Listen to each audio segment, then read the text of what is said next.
here. It's all made possible by the Field 68, which is all made possible by BetRivers, our fine sponsor. I'm Matt. Jim is to my right. Kai is to my left, at least according to my Zoom orientation. Fellas, a lot to get to today. We have a Saturday size slate a day early. A lot of MTE action, a lot of neutral site action. Well, Big Ten, Big East. We're going to the Bahamas.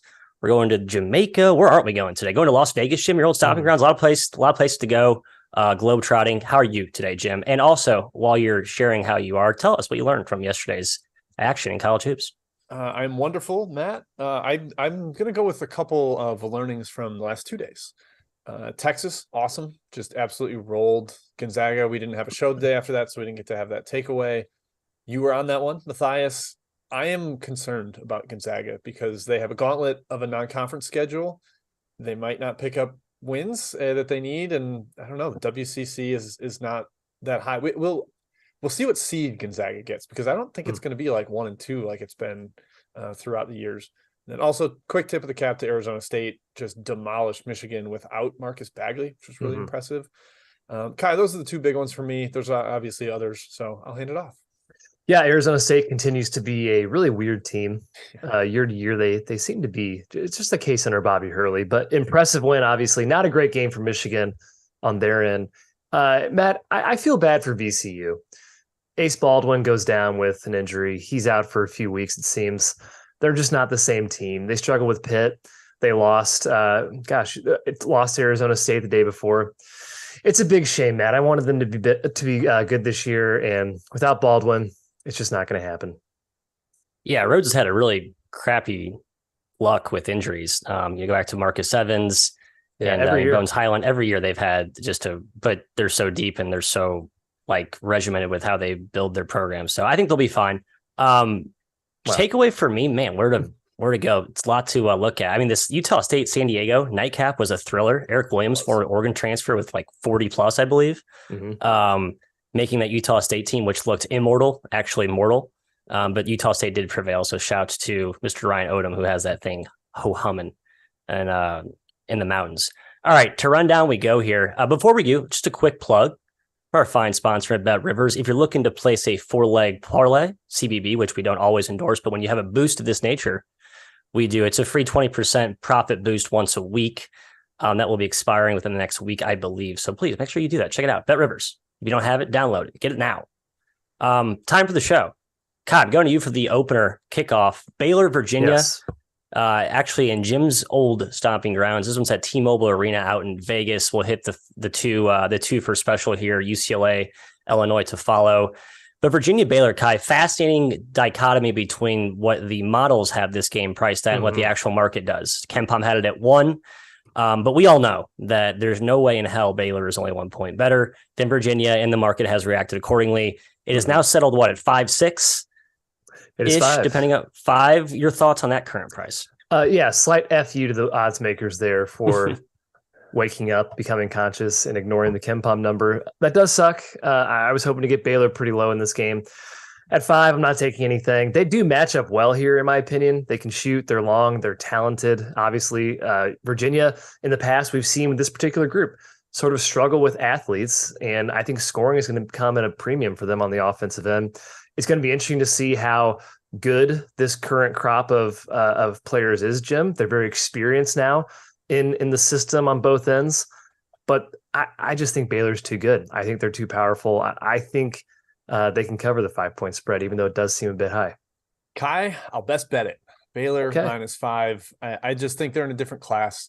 And if there's something I've learned a little early on here, is that I think these teams that I'm really, really high on, like them, Houston, even Iowa have started to come around on, maybe not on the same level, but relative to where the market rates them, just ride them. And with Baylor, I think they are right up there with Houston. We saw what Houston did to this Virginia team last year, just ripped them limb from limb. Granted, that was at Houston, but I think Baylor can defend them the same way. And yeah, as you mentioned, the matchup points, they can shoot over the top. They don't need to run a bunch of screening action to get into the paint. They've got awesome off the bounce creators that I think Virginia will have a little bit of trouble with. So I like the matchup for Baylor. The number is good enough for me. I was hoping it'd be lower as well, but Matthew, Baylor -5 is a best bet for me. Sorry, Tony Bennett.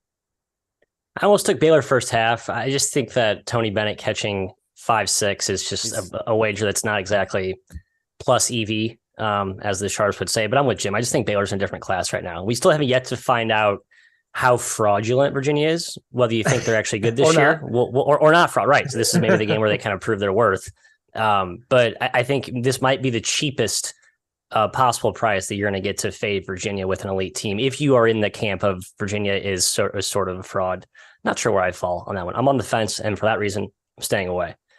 Game number 2 from the T-Mobile Arena out there in Vegas. Jim, going to you here. I have big action in this one, and I will reveal that when we come back around the horn. UCLA-Illinois.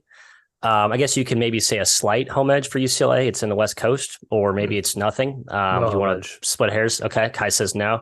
I give a half point, Kai, just to be overly precise. It's in Vegas. Yeah, the time zone thing matters, though. It's 2 time zones away. No. Jim, UCLA versus Illinois. 2 teams that have ransacked bad teams so far. So I guess we know nothing about either at this point. Yeah, completely untested. But I think UCLA is more tested in the sense that Jaquez and Tiger Campbell have been through some fires together, been through some wars. This Illinois team is like cobbled together. That sounds a little harsh. They're really talented, but I just don't know how connected they're going to be when they get punched in the mouth by a team with some real veterans, some real winning experience. Matchup wise, I think Shannon Jaquez going head to head could be awesome. Really excited for that. Illinois is a little longer on the perimeter. They can throw some guys at Tiger that maybe can bother him with that length. The interior battle's intriguing, Kai, with Bona, the freshman that people are high on at UCLA, and your boy Dane Danger. My boy Dane Danger. He's been dominant so far this year. So if either team gets an edge there, I think it could be a huge advantage. I'm just going to trust that I think UCLA is a little further along the developmental curve at this point than Illinois, who I think has absolutely as high a ceiling as UCLA, but might not be quite there yet. So I lean towards UCLA, but did not bet it. Yeah, I have more questions about Illinois than I do about UCLA. Sky Clark, how's he going to perform on the big stage? This is his first real test against a very quality opponent. Matthew Meyer, he's been kind of buried recently because of his defense. Brad Underwood basically said it. He's not a sure thing to play much in this game. And UCLA, Matt, is just poised to the ball. Tiger Campbell still might be the best point guard in America. Jury's still out, but he's up there. I don't see the Bruins getting rattled by any pressure that Underwood throws their way. Now, he is ramping up the pressure this year. Maybe it's because of opponent, but I would like to think that he does show a little bit against UCLA, just given you can't play Dane Danger 30 minutes this game, for instance. They're going to have to go smaller. I just think UCLA is the more, like Jim said, the more put together team at the current moment. That's why I sort of lean their way. All right. Well, you guys are all wrong. I'm taking Illinois here. I got a little bit at 4. It's been bet down to 2, and then it was back up to 3. So some tug of war here in the market. I'd probably stay away at 3. I would like to be catching the courtesy 4. I do think late game, this game should be tight, close, and I would give the edge to UCLA in a 1-2 possession game. So that's why I did like the 4 at the opener. But I think Illinois' half-court defense is what's underrated. I don't think the pressure is going to bother UCLA. I'm with you. I just think their half-court defense is so long. You talk about Sky Clark being a young, youthful risk in terms of is he ready for this moment. I don't think they need to play him that much. I think you can play Shannon at point guard as they kind of have in the first few games. You can kind of like hide your youth. And UCLA's got plenty of youth up front too. And I know it's better to be young up front than it is in the backcourt, but I think the youth and maybe lack of readiness for UCLA's front court could also be exposed by Illinois' very underrated front line. So I like the Illini. Go, Mr. Underwood. Next up on the outline, we're going to the Big Ten, Big East challenge here. My alma mater is involved, Kai. Short little drive for the Hoosiers. The Gavitt games, baby. Bloomington over to Cincinnati, the Queen City. Indiana taking on Xavier. And the market, Kai, likes them some Hoosiers. But I know you have a differing opinion. Well, yeah, I lean towards Xavier here. Colby Jones is the name to watch. He has been dealing with an ankle injury. It's TBD if he plays or not. Some people are saying yes, some say no. He's going to be a little bit limited regardless. He can't be 100%. Didn't practice yesterday. But man, Xavier's home court is legit. And this team has plenty of talent outside of Jones. Boom has been great this season, coming over from UTEP via San Francisco. Fremantle and Nungi are a great front court. Obviously, there's no bowling. Indiana's front court this season. Going to be a great matchup inside. And Jim, Indiana hasn't played anybody yet. I still think they're a bit overrated, especially in the analytics. This is a tough road test. Give me Sean Miller over Mike Woodson currently. Xavier's got enough shooting to keep this one competitive and maybe win outright. If Jones is in, I really like Xavier as a dog. If he's out, I still sort of lean towards their way. Yeah, if he's out, I'm staying away. But if he's in, I would lean that way. But I'm scared, like you said, he's not going to be his best self. He didn't practice yesterday, and he's that dicey because it actually is like, is he healthy enough to play?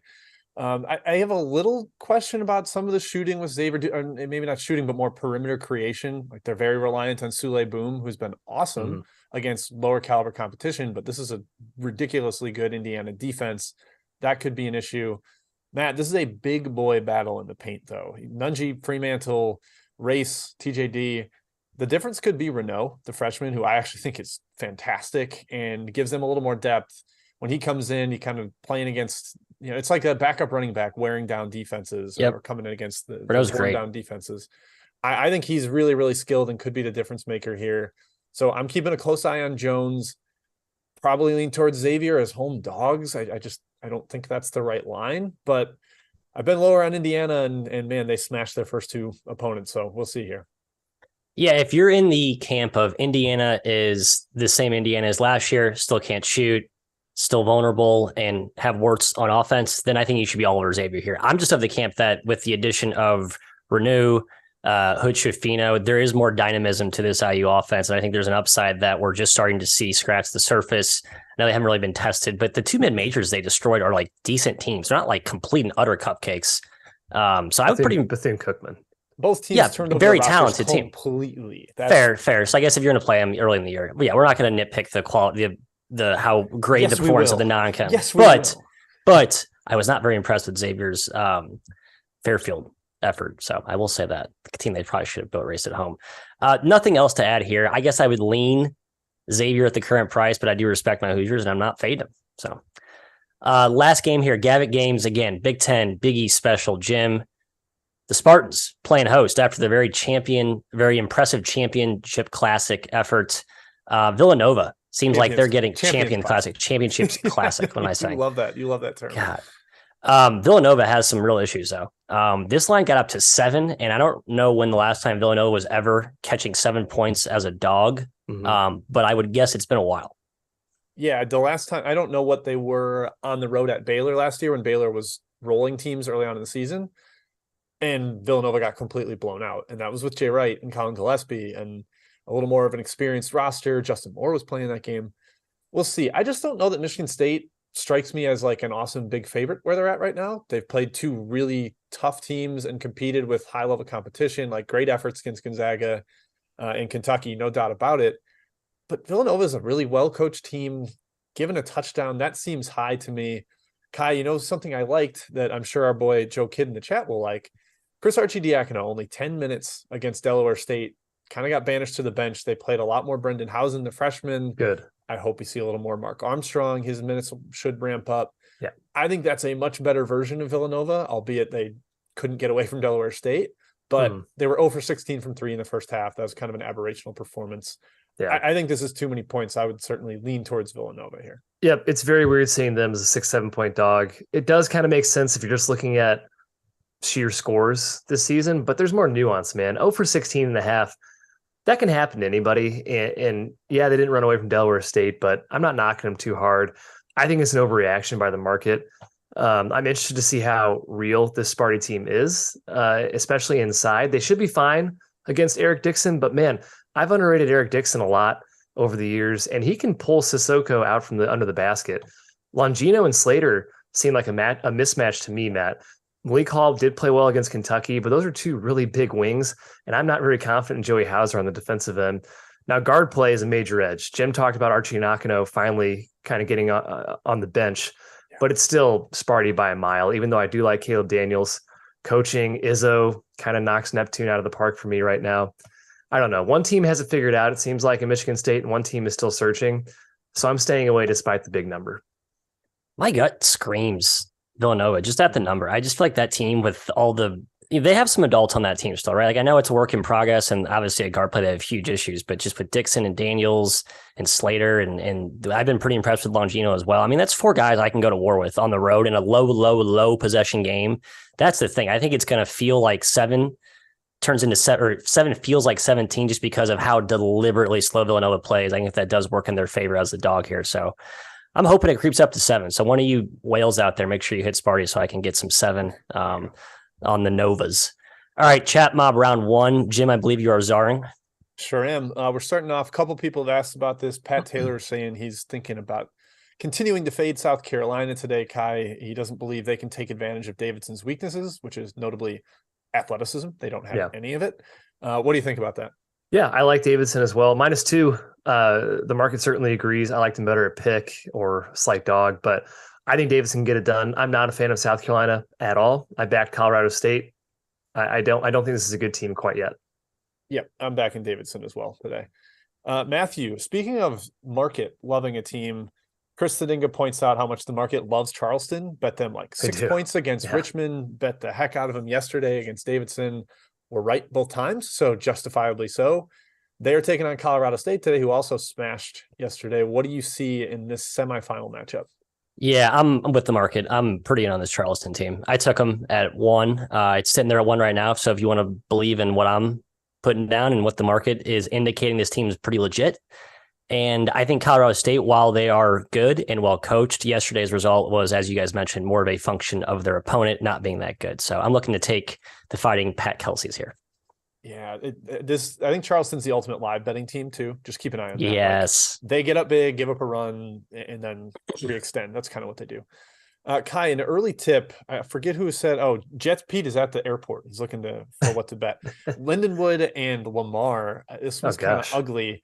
I kind of like the under here. I think both teams are playing pretty slow. Lamar's got a former Houston assistant on the staff or heading the staff. Do you have a lean on either side there? It's basically a pick 'em. Yeah, sure. I guess under. I'd probably lean towards Lamar. I don't think Lindenwood's very good. Most of these new D1 teams have been very good this year, except Lindenwood. So I would lean towards Lamar. But boy, you can't be confident in either team, I don't think. No, not at all. Matthew, you get one that's hard to figure out too. Another new D1 team, Texas A&M Commerce taking on Asheville. Eric Brond asking about this one. Are you in on Asheville Smashville today? Commerce has been kind of feisty, more competent than I thought, but Drew Pember is just my guy. And whenever he's on the slate, I'm looking to back him. So plain and simple, he's a cheat code in that conference. I think he is oodles more talented than anyone TAMC puts out there. So yeah, I'd back Asheville here. Kai, you backed Fullerton against Vermont recently. Are you going to go back to the well against Pacific? I'm checking the line here, Jim. You know, I do lean towards Fullerton. Pacific's been awesome, though, relatively speaking. They've been a lot better than I think most expected in the preseason. Fullerton has impressed me as well. And I'm not sure there's much home here for Pacific and Stockton, California, from Fullerton, California. I would lean towards the Titans, Jim. Stockton's like northern. I gave 2, Kai. I love how confident you are in it's up there. State geography. Do you know where Stockton is, big guy? Where's Stockton, King? Where is it? No, but I'm going to look it up. You don't right know, do now. you? Shh. Matthew, while he looks it up, sit down. Have a seat. You're on a 5-minute timeout silence now. Jim, what are you saying? Matt, one of the games is jumping the line because it starts soonish. It's one of the day ball games. UMass Murray State. UMass is taking a little bit of money here. Both teams pretty impressive yesterday. What do you think here? Yeah, I think I'll give Kai some credit here after I just scorched him. Stockton's like mid-California, Northern California. Yeah, it's mid-north. That's what I'm saying. It's up there. It's not like it's an Irvine to Fullerton drive. That's all I'm saying. Anyway, Jim, back to your question. UMass, while they did take care of business yesterday, was not a team I got the warm and fuzzies about. Murray, really impressive, man. They took that run from A&M, punched right back. Team's got a lot of talent. Steve Prohm, the whole Murray program cachet. This is a good team. Races are good. All right, this is a 6-hour drive. I'm going to give the win to Matt, Jim. All right, go ahead. Okay. All right. Hey, way to be an adult and concede. We like that. We respect it. Another question from Matt Akers, Kai. Coastal Carolina, who has yet to play a D1 game. This is finally their first one, taking on USC Upstate. It's weird. My number kind of leaned towards Upstate, but I don't trust them. I don't know what to think about Coastal. They're kind of the same every single season, so I guess you can just set your watch to them. But let's wait till they play a D1 game before betting on them, in my opinion. All right, a couple more here. I think we'll do one more for each of you, and then I'll holster for the rest. Matt, you get Boston College versus George Mason. Boston College has been a terrible big favorite. How are they as a banged-up underdog against Kim English? Not a lot better. I was looking to back Mason here. I kind of surprised to see him favored. Maybe I shouldn't be given how bad Boston College has been, but my number made this pretty sharp or pretty close to what it opened at 3, so I stayed away. How sharp you are. I like the over, by the way. I think there's points in that one. Kai, 2 surprising victories yesterday in, I believe, the Myrtle Beach Invitational. Charlotte smashed Boise, Tulsa smashed Loyola. So this is a semifinal matchup. Scott Schaefer's curious if you have a side here. Man, I'm leaning Charlotte in this game. They've impressed me a ton this year. I don't know if Loyola is very good this season. I have more doubts about them than Tulsa's. I'm giving more credit to Loyola being bad than Tulsa being good in that game. But Charlotte, every single game has impressed me. I do lean towards the under in that game as well. I saw that being thrown around. I like the under. I like the under quite a bit there. Actually, we're doing one more because multiple people asked. Ken Ray, Ed Eads, Matt Bellarmine at Clemson. Clemson has not covered a game yet this year. Bellarmine, we know, is really tough to prepare for. You backing the dog? No, I was actually leaning the favorite, but I'm just not going to bet it. It's too low of a total. It's going to be too ugly and grimy. I don't trust Clemson as a large favorite, so I stayed away. Yeah, I would lean Bellarmine. I just haven't been impressed with Clemson yet this year. I know. All right, Matthew, back to the outline. I'll hand it back off to you for a neutral site battle. Well, I'm going to throw it back to my Bahama Mama, Mr. McKeon. We got 2 Bahama games coming up here. Oklahoma State, UCF. Well, it's a pretty destination for this game, Kai. This game will be ugly. I bet the under here. It's a low total. UCF just got healthier last game, got CJ Walker back, among others. Oklahoma State has that long, daunting defensive front, although they just came off a white-hot shooting display at Oakland. I think they come back down to earth. What are you looking at here? Yeah, I wrote down ugly as well. I would lean towards the under in this game. UCF plays slow. Oklahoma State doesn't mind getting gritty and physical. Can the Pokes keep UCF off the glass? That's the question here. The Knights rely on it to score. Oklahoma State does have a lot of size, a lot of shot blocking, but sometimes that can lead to easy offensive rebounds. You're going for blocks instead of boxing out. And then, Jim, UCF's defense, very solid this year. I've been impressed with it so far. Oklahoma State, offensively, can't shoot, have to attack off the dribble. Again, it just kind of points to an over play for me. I would lean that way, if anything, in this game. Possibly the dog, because it could be such a slog. Yeah, Oklahoma State likes to run, but they play some zone. It's kind of tough. UCF's been a lot better last 2 games with Walker and Freeman back in the lineup, 2 of their only continuation or returnees from last year. I think that actually matters a little bit. And Matt, your boy Drew Pember smashed him for 40 in the opener, and I think that was a little bit kind of outside of the expectation. CJ Walker would have been a perfect guy to guard him. I don't have much of a take on this one, side or total. I'm just still trying to figure out UCF a little bit, and I think Oklahoma State's pretty good. They destroyed Oakland, a game I was on the wrong side of. But that home loss for SIU has my eyebrow up. It's raised. That was weird. I know. That's one where I'm like, what? So because of that, it's like, I'll take one more game to learn about Oklahoma State. But I guess the fallacy in that is that you may have missed a value if Oklahoma State blows them out. But again, under is where my money is at in that one. Staying in the Bahamas, a game I do have some action in. Jimmy, Santa Clara versus DePaul. Herb Sendek versus Tony Stubblefield. AirPods came back down to earth last game. So Santa Clara looked invincible, but then you look at who they play, it's like, maybe they're not as invincible as we thought. And then DePaul as well. I don't know, DePaul, and also now banged up. A lot of stuff's going on here. What are you looking at? I kind of go the other way with Santa Clara. They were really good to start, and then they played Utah State, who was kind of awesome. And that's the team that really exposed them. I don't know which side you're on, Matt, but I'm on Santa Clara. Got a decent number here. Let's go with you. No Nick Ongenda still for DePaul. That matters. No Caleb Murphy still for DePaul. That does not matter at all. I just have no respect for his game. But Kai, I just think Santa Clara is so well coached offensively. They've got talent. They've got a lot of lineup versatility. They can go small without being small because of the size of some of their wings. And Parker Brown is kind of a solid. He's very mobile and he can get up and down the floor despite being 6'10". I like Santa Clara here. I think there's a little bit of coaching edge as well. So give me the Broncos. Hot take. I don't think DePaul's that bad. They're tough. They're physical. They have some intriguing pieces. I agree. Long wings, athletic. Santa Clara, you guys kind of mentioned already, they look great in their first 2 games. They got the crap kicked out of them against Utah State. I don't think DePaul's as good as Utah State, but I can't really tell if Santa Clara is awesome or just kind of pretty good or just okay. I'm still know where I stand with them. They have plenty of size.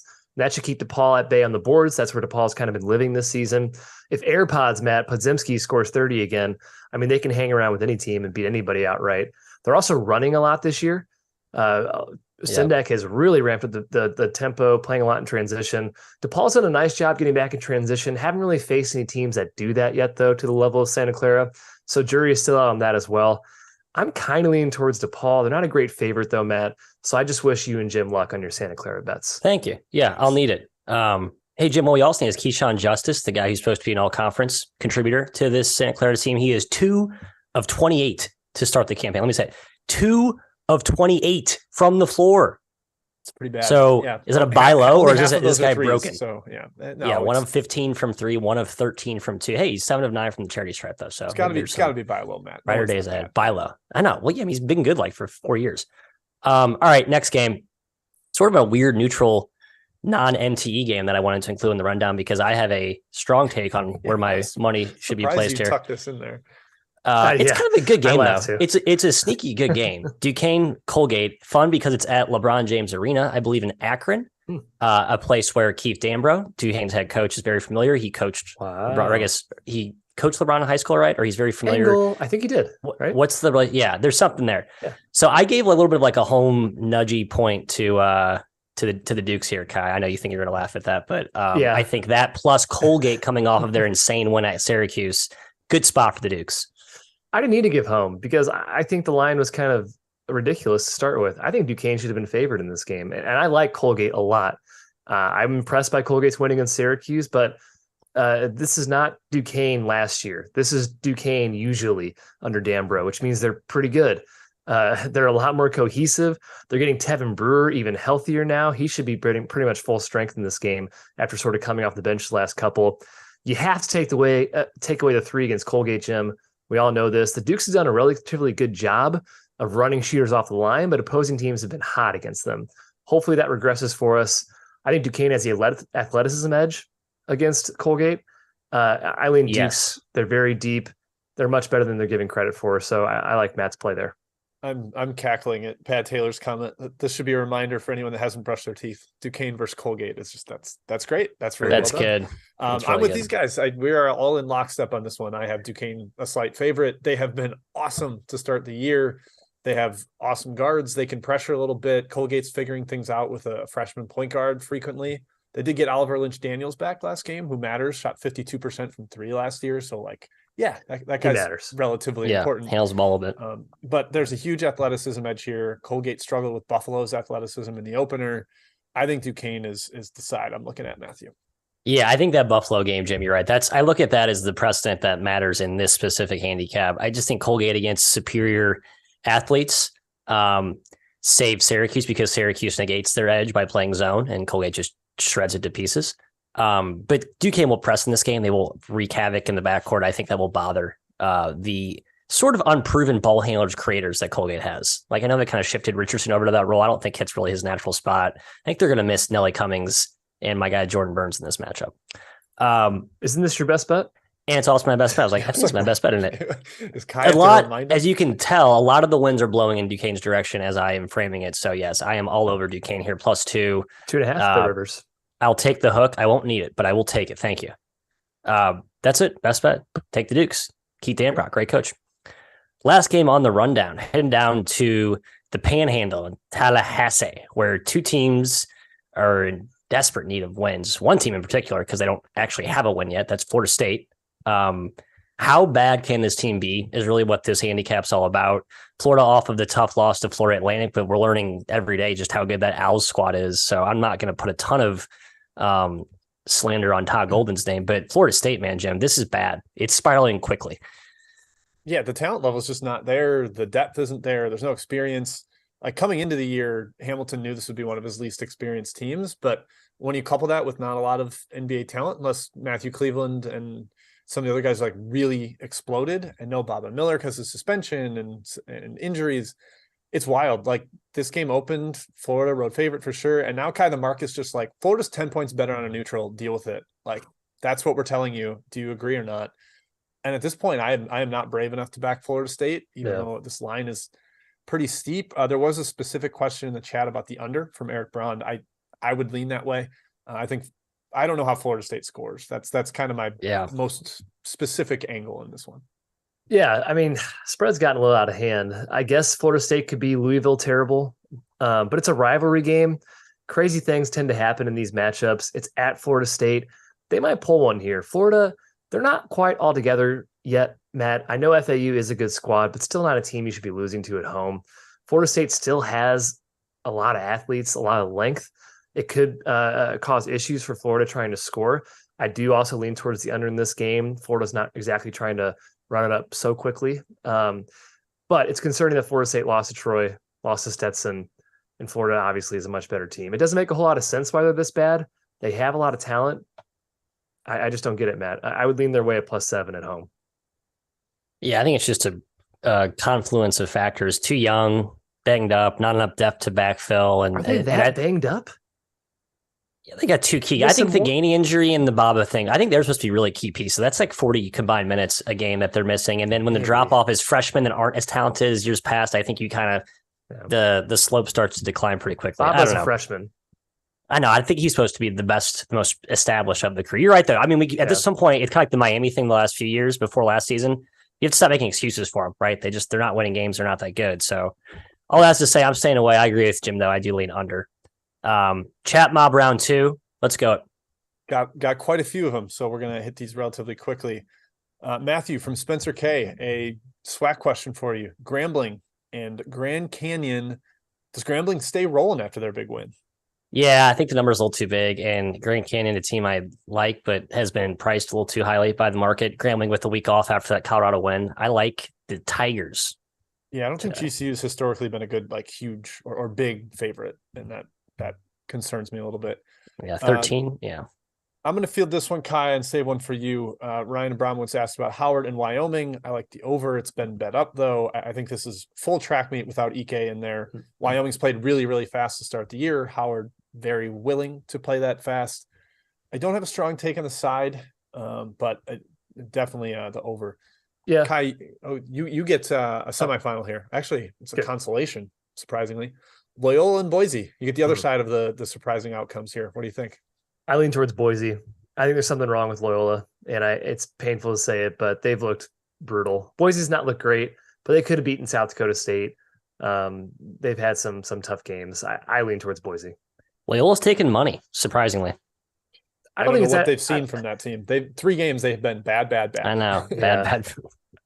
Yeah. I don't know. I gotta talk to my boy Drew. I gotta send him a text. You do. Matthew, you get the other question from Ryan.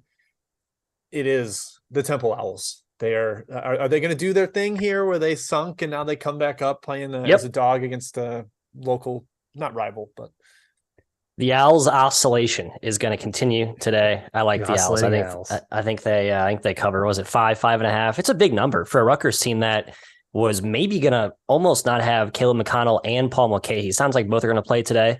I don't know. But it's not like for sure, right? So there's a chance one doesn't play and there's a chance both and or one is not 100%. And like that team's not very deep. They've beaten 3, whatever, mid-low majors. I love Steve Heichel, but this is too big. I like Temple. Yeah, I lean Temple too. I got a 5.5 and I took a little bit. I couldn't help it. Couldn't help myself with the Owls. Kai from Harry R., the other Temple fan in the chat. This one's about Liberty and Southern Miss. We saw Southern Miss go on the road and kind of beat up Vandy. But now they got Liberty, who's super, super solid. What do you think? I don't really have a huge take in this. I know Matt does. I think Liberty's really, really good. Tough team to beat. I'm not sure I'm totally sold on Southern Miss yet. I know Matt is, though. I am. I think their defense is awesome. And is Liberty better than last year and the year before? They're just as good. They're just as good. Okay, right. Yeah. That was the whole point. If Liberty is just as good as they have in the last 2 years, I think this price is insane. I think Southern Miss is that good. I'm in on Southern Miss. Yeah, their roster, like they brought in real talent this offseason. The Crowley, Hasse, Alvarez 3 edition, like that's legit. Kai, you get to talk about Georgetown. Lucky you. Question from Noah. They're playing Loyola Marymount. I don't know what to do with Georgetown. Do you? Nope, no idea. So I lean towards the dog. Yeah, favorite Georgetown. Yep. I almost bet Georgetown, and then I didn't because it's Georgetown. So then I moved on. Yeah. I bet Georgetown against Northwestern and looked in the mirror for a long time afterwards. That was stupid. Couple people asking about Vermont and Iona. Big time mid-major battle here, Matt. This one's in Connecticut, so neutral site for these two. Huge coaching matchup. What do you got here? I disagree with Kai here. I kind of like Vermont. I think I made this. I agree with you. Yeah, it's been bet up. So now, if you've given those watching, if you want to side with the goat of this show, then I would take the Catamounts. But if you were sharp like Kai and got in early, then you're on the Gales. Man, yeah, I can't believe Colorado's up 30. My God, I have faded Vermont several times this year. It's worked out okay. It's just surprising the market is much higher than me on Vermont. They're not as like last year where they're laying 15 to Stony Brook and they're winning by 25 every game. It's not the same Vermont team as last year. Right. They were impressive as a dog against USC. I think. Yeah. I don't know. Yeah, but what's USC at this point? Yeah. Matt, Rick White has asked about the UNLV over. We're kind of out on UNLV overs, right? Yeah. Like very much on the under UNLV. What's the they're playing High Point today? I think High Point's playing. I don't know much about High Point this year. I know they're good. Both teams are playing fast, but is there any offensive weaponry on them? Right. I think the efficiency lull is going to bring you down to under territory, even though the pace could be in your favor here if looking at a total. I'd stay away here. I like the Rebs in general. I'm a Rebs guy. Yep, I stayed away. Kai, Fairleigh Dickinson, one of the teams that gave Loyola big time problems on the season's opening day. They're taking on SIU. Edwardsville, I know you were a little frustrated at the opener relative to Ken Palm's price here. I was. What do you think? I really wanted to back FDU. They opened it too low, so I stayed away. But FDU is not that terrible, it seems. And SIUE, not a good. I mean, they've never been favored in games. They're usually a dog. So I lean towards FDU. Yeah, FDU is missing a starter last game against Manhattan. Finding the name Sean Moore, it might matter a little bit, but I just think that team is massively undervalued because of coaching change, and the coach brought like 3 starters with from the D2 team that was pretty solid. So they're a little undervalued. Matt, Ryan Abramowitz, Nevada at UT Arlington. You have been a Wolfpack Steve Alford backer all season. Are you doing so again with Will Baker questionable? No, it sounds like he is more likely to play than not based on the press conference. And UTA is really deep. I think they'll be kind of hyped for that game. So it feels like an awkward, weird spot where I'm not going to lay the points on the road. But yeah, I do like the Pack this year. I think they're a little better than people think. All right, Kai, Denver at Idaho State. I know you wrote up Denver for the All Caps Almanac. Sure did. Preseason. Idaho State, though, has been really, really feisty to start the year. We've had some internal discussions about the Bengals. Do you see an edge on this one? No, I don't. I think the line's right. I don't trust Idaho State as a favorite. Denver's pretty feisty. So I would stay clear away. I really cannot pick a side in this game. Yeah, I sort of a lean to the Bengals because I kind of want to be in early on them, but I'm not at home. I agree. I was leaning that way too. Matthew from Russell Hainline. He wants to talk King Russ. Duke. He wants to talk why? Duke. What happened? What happened last game, Russ? There's whispers that perhaps Mr. Whitehead could return for a brief appearance today. Do you think they smash Delaware the same way the market does because it's going up? What is it at now? I got it at 23, I think. Is it? Yeah, I think there was a 23 and a half at some point. Yeah, I laid up to 24. I do. This is, I don't have the data in front of me. It feels like Duke off of a big loss where they're trying to reassert and reprove their dominance, especially with how much depth they have. I think they roll over Delaware, who basically has to score inside through Jair Davis. Duke got exposed because KU spread them out, but like if you have to score inside out traditionally against Duke, you're not going to do it, especially at a mid-major level. So I like Duke, who put up 44. Right. So first half too, Matt. I kind of like first half. They come out with a vengeance. All right, Kai. One of the saddest lines on the board. Question from Trevor Olson. Cal is like a 4-point favorite against Southern. They're at home against the SWAC team, and we are told they're essentially equal. Bad. What do you think? Is that disrespectful or is it correct? I still kind of lean towards Southern, honestly. I should have taken them at 6. It was right there, and I was like, can this possibly be? I was like, yeah, I can. Southern is arguably just as talented as Cal. So I'm leaning towards Southern, Jim, until Cal proves otherwise. Yeah, I have too. Cal is a disaster there. Really all right, bad. A couple more here, a couple potentially ugly games, Matt. Pat Taylor, Pine Bluff at Cleveland State. Cleveland State's been a team I've had circled as an under squad this year. Last game against Canisius, the game stayed under despite going to OT. I lean that way again, but Pine Bluff has been running and feisty this year. Do you see anything on this one? It felt big. The spread did. Yeah, I'm with you on the under. My total's been pretty bad this season, but I did actually have a winner with that under. I was with you. From a side, I just tend to think this number is too big. Cleveland State putting away a team by 10 points as feisty as Pine Bluff's been. I don't think that's the right side. Yep, I lean towards Pine Bluff on the side as well. All right, I believe this is the last one, Kai. UC San Diego heading across the country to take on the Water Troops. They're at Navy. Are you brave enough to fade Navy? I'm not. Nope, not at all. And I don't think UC San Diego is very good. So I would lean towards Navy. Yep. I also like the under in this one. Both teams are kind of slow, big time travel. I think there's motivation to keep it slow. Navy, better defensive team than offensive. So I think a lot of factors for the under there. Guys, I believe that is it for the chat mob. Canes Nation asked about Georgia State. I know they're hosting an MTE today. I can't remember who who are they playing? Commerce, right? No, it's tomorrow. They play Commerce tomorrow. Today they play Eastern Kentucky. Oh man, I blocked out EKU from my mind after that Cincinnati game, Kai. I'd lean towards EKU as a dog, +5. I'm not sure Georgia State is going to be a good favorite this year. Yeah, I'm curious about. I want to back the under because of how slow Georgia State's played on offense this year, and I think they can control the tempo at home with Odom as the calming influence at point guard. But I'm not ready to bet it yet because it's still a little too early to tell with Jonas Hayes how fast they're going to play. All right. I think that is it for Chat Mob. Matt, actually, Kai, you want to start us best bets? I'll start us, guys. I'm going Morehead State +12.5 against Vanderbilt. There's not too much to this handicap. Vanderbilt just hasn't shown the ability to blow anybody out so far this year. I guess you can say winning in overtime against Temple is impressive, but certainly not losing at home to Southern Miss by 12. So I think Morehead can be feisty here and sneak a backdoor cover in, Matt. I expect Morehead to be down and then come back right at the end. Yeah, I agree. I looked at this and like, Morehead 12.5 against Vandy, really? Mm-hmm. But I guess I still have respect for Vandy. Maybe I shouldn't after the Southern Miss game. Jim, I'll hog the mic. My best bet, as I underscored earlier, Duquesne, the Dukes +2 at LeBron James Arena. 2.5. 2.5. That's right. 2 in the hook. Won't need it, but we'll take it. You needed it with Hampton, so take it. Yes, I did. And I could have used it with Tulsa. I think my first bet of the year. They blew that lead and lost by 3. So yeah, I will take it, and hopefully I will. It'll be in my back pocket. Jim, you. I already mentioned Baylor -5. I think they take care of business against Virginia and prove that they're one of the top 2 or 3 teams in the country. And of course, an under. What would it be without an under from me? Gardner-Webb Wofford. I think this one is slow, ugly. Wofford is really young in the backcourt, so I think they struggle to score against a disciplined defense. And Gardner-Webb lacks offensive firepower. So between the efficiency and the tempo, love the under there. Once again, I am unprepared with the number. 137.5.